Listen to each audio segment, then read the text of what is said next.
Hey, I'm Tron, and this is Word, the Bible, one chapter, reviewed every day.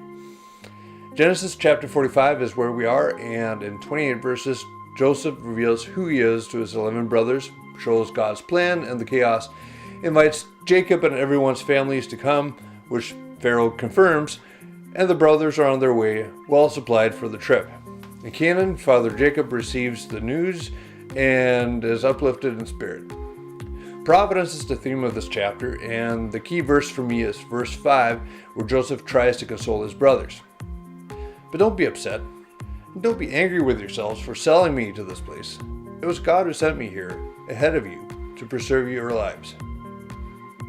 Their bad choices served a purpose that ultimately would be the salvation for their dad and their own families. God is supreme. I do not have the full perspective. What I'm going through right now may not be very pleasant. I may want to change, but the key is that I stay faithful to His promise, His word. His blessings go beyond myself too.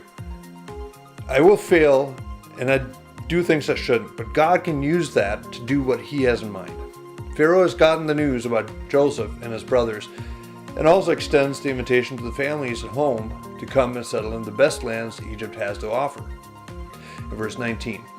Then Pharaoh said to Joseph, "Tell your brothers, take wagons from the land of Egypt to carry your little children and your wives, and bring your father here."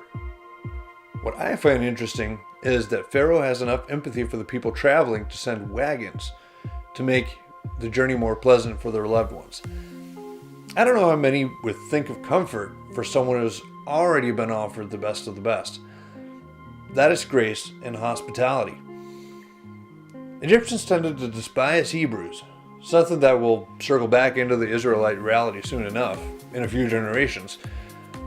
But now, because of the position the Lord has put Joseph in, his extended family is blessed because of him.